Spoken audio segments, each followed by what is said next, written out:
దొంగను ఈశ్వరుడైనా వట్టలేడు అంటుంటారు కదా మన పెద్దోళ్ళు. గీ వార్త ఎరకైనాక గా ముచ్చట కరెక్టే అనిపిస్తుంది నాకైతే.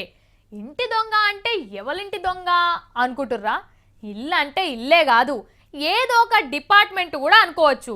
కానీ దొంగ అంటే మాత్రం నిజంగా దొంగే. మరిది ఏ డిపార్ట్మెంట్ ముచ్చట్నో చెప్పాలంటే నాకే నవ్వొస్తుంది. నేను చెప్పుడు కాదు కానీ ఇగో ఈ జుడురిగా చెప్తే సిగ్గుపోయే పని అయింది మన హైదరాబాద్లో కొంతమంది పోలీసు వాళ్ళకు.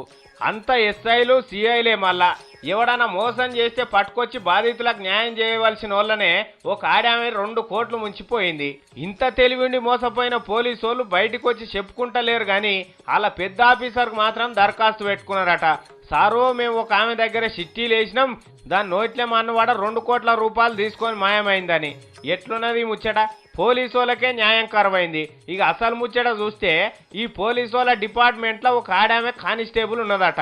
ఆమె తాను అదే పోలీసు వాళ్ళు కానిస్టేబుల్ కాడికి వెళ్ళి సిఐల దాకా చిట్టీలు వేసిండ్రట. అంతా 4 నెలలే అయింది. ఇక జమైన కాడికి మూట కట్టుకొని కొలువుకు రాకుంటే ఎటో పోయిందట. ఏమాయరా ఈ నడమ డ్యూటీకి వస్తలేదు ఏమని చూసిండ్రట పోలీసు వాళ్ళే.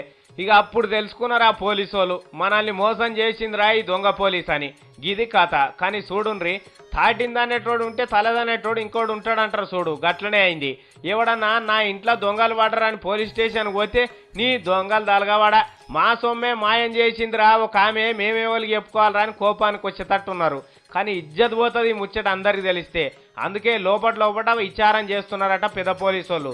బయటికి మాత్రం తెలవకుండా జాగ్రత్త పడుతున్నారట. మీరు కూడా ఎవ్వరికి చెప్పకుర్రి, పాపం మనోళ్ళే కదా పోలీసు వాళ్ళు.